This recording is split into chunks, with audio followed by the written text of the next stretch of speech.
Imagine. You're standing in the middle of an endless blooming garden.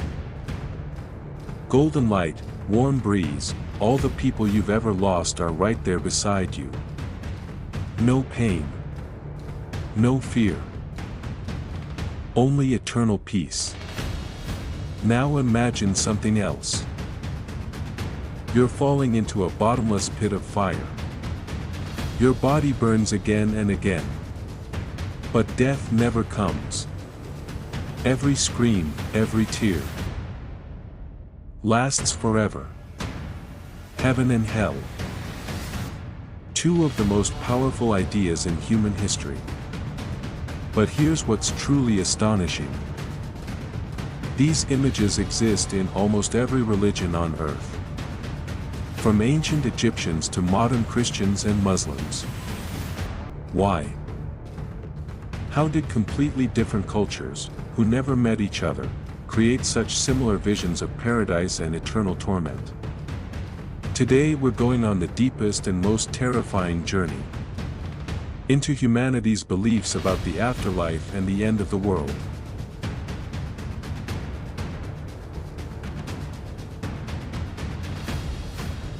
Since the dawn of civilization, humans have been obsessed with one big question. What happens after we die? Will we go to paradise? Will we face punishment? Or is there something even greater waiting for us? Almost every culture and religion in history has created detailed visions of the afterlife. Places of unimaginable reward and terrifying punishment. They have also imagined how our world will ultimately end. These beliefs have shaped laws, morals, art, and entire civilizations for thousands of years. But where did these ideas come from? Why are they so similar across completely different cultures? And what can they tell us about human nature itself? In this video, we will explore the most powerful and enduring visions of heaven, hell, and the end of the world that humanity has ever created. Let's begin with the most comforting vision humanity has ever created. Heaven.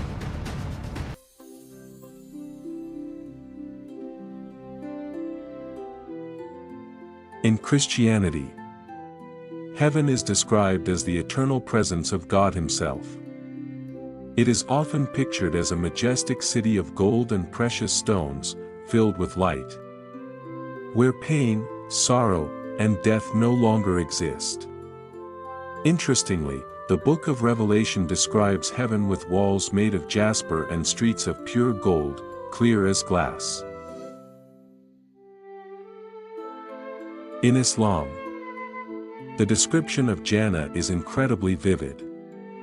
It is a lush garden with flowing rivers of milk, honey, and wine.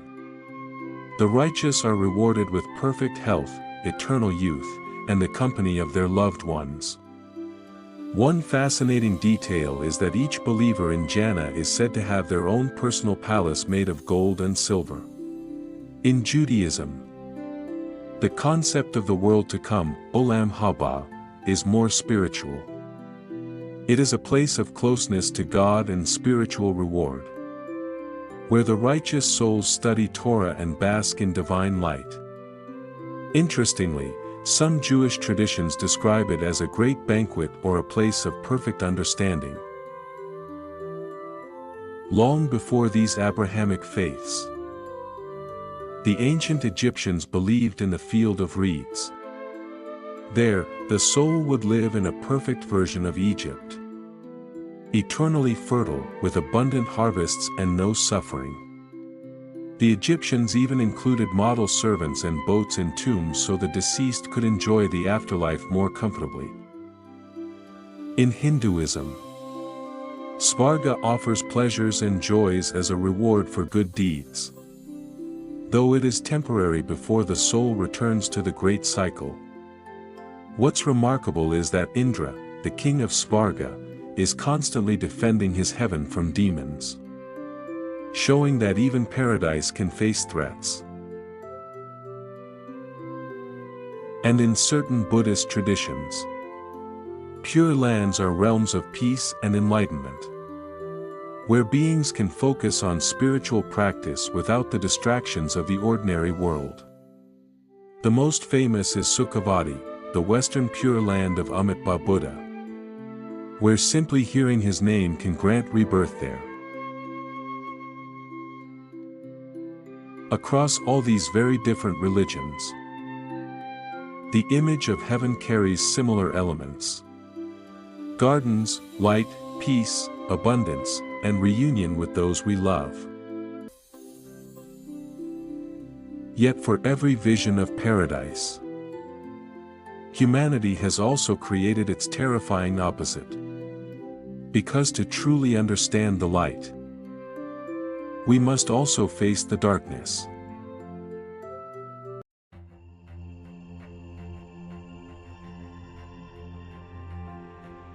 But where there is heaven, there is also its dark counterpart, hell.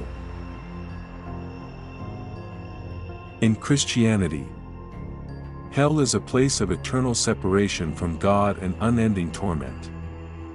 The most famous image is the lake of fire described in the book of Revelation, where the wicked suffer forever. Interestingly, the word hell itself comes from Old English and was influenced by the Norse concept of the underworld.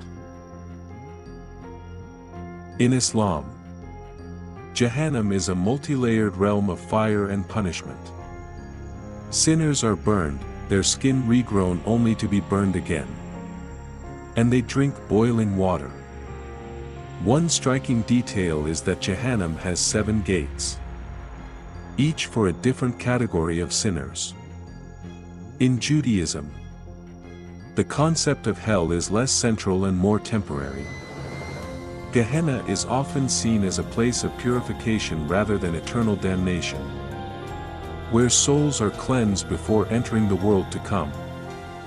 Interestingly, the name Gehenna comes from a real valley near Jerusalem that was once used as a garbage dump where fires burned constantly.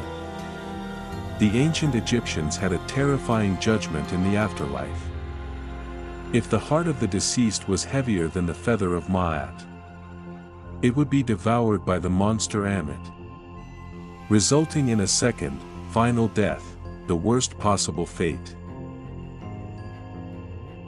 In Norse mythology, hell is the realm ruled by the goddess Hel.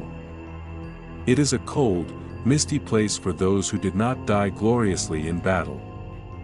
Interestingly, it is not necessarily a place of punishment, but rather a quiet, gloomy realm for ordinary souls. In Hinduism and Buddhism, the hell realms, known as Naraka, are numerous and terrifyingly specific. Beings suffer according to their karma. Some are frozen in ice, others boiled in cauldrons, or devoured by demons. Remarkably, these hells are not always eternal. They serve as temporary but extremely harsh places of karmic correction. Across cultures, hell serves as the ultimate warning, a place where justice is finally served and evil is punished. Yet these beliefs about the afterlife are only part of the story. Many traditions also tell us how the entire world will one day come to an end.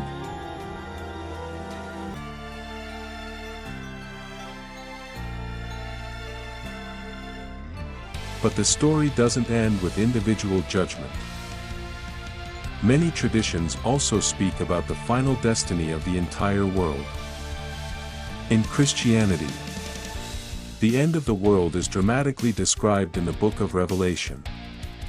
There will be wars, natural disasters, the rise of the Antichrist, and the second coming of Christ.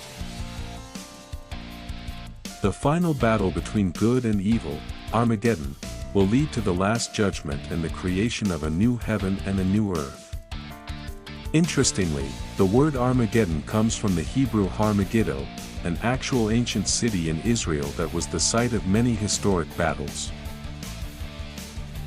In Islam, the signs of the hour include major moral decay, the appearance of the Dajjal, and the return of Jesus.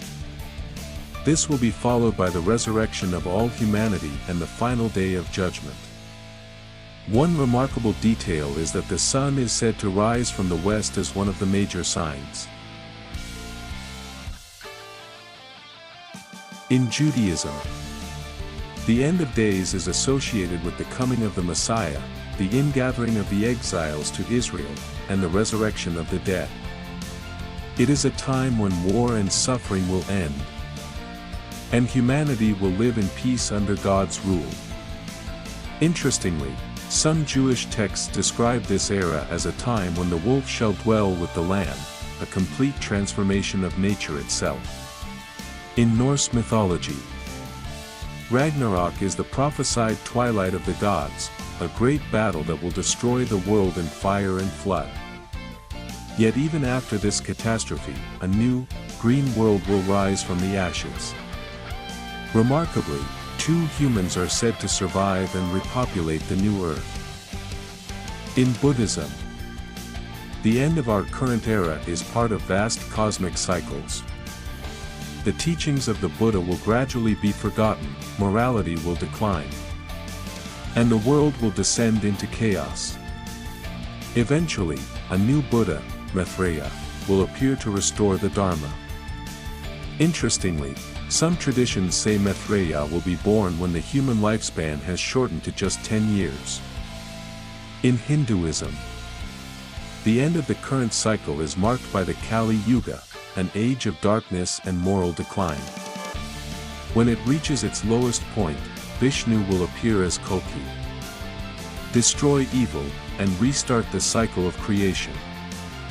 One fascinating fact is that according to traditional calculations, we are currently living in the Kali Yuga, which began around 3102 BCE. Across all these traditions, the end of the world is never just destruction. It is almost always followed by renewal, judgment, and the ultimate triumph of good. These grand visions of heaven, hell, and the end of days have shaped human civilization for millennia. But perhaps the most important question is not what these stories say about the future, but what they reveal about us today.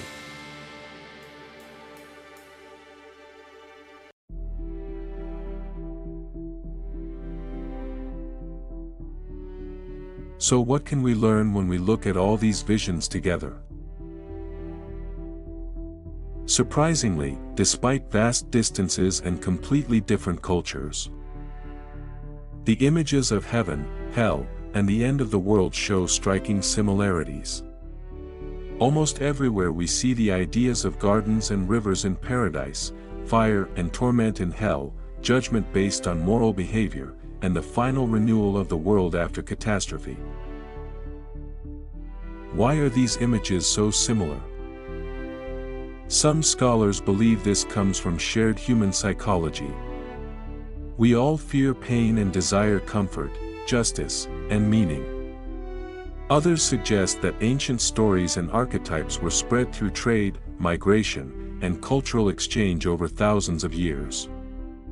And some even propose deeper spiritual or collective unconscious reasons, as suggested by Carl Jung. In the modern world, these ancient ideas have taken new forms. Blockbuster science fiction films often explore themes of judgment, afterlife, simulated realities, and cosmic renewal. Thousands of people around the world report near-death experiences, describing tunnels of light, life reviews, and meetings with deceased relatives. Descriptions that are remarkably similar to traditional religious accounts. Even modern stories about UFOs and extraterrestrial visitors sometimes echo ancient apocalyptic and messianic expectations. It seems that even in our technological age, humanity continues to search for the same answers our ancestors sought millennia ago.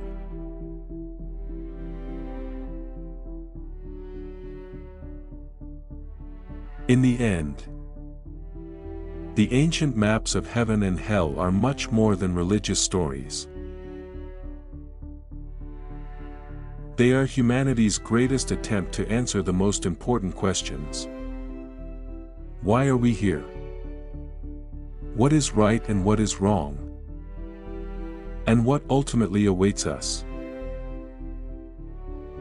Whether you believe in a literal paradise and underworld, or see these stories as powerful metaphors, one truth remains undeniable: the way we imagine the afterlife directly shapes how we live this life. Perhaps this is their greatest power. They call us to live with greater kindness, courage, and responsibility. They remind us that every choice matters, and that even in the face of death, hope and meaning can always prevail. So let these ancient visions not frighten us, but inspire us to build a little more heaven here on earth, while we still can. Thank you for watching. If this journey through humanity's deepest beliefs touched you, like, subscribe, and share your own thoughts in the comments. What do you believe awaits us after this life? In the next video we will dive into one of the most fascinating and mysterious topics in religious history: the lost Gospels and forbidden books of the Bible. See you.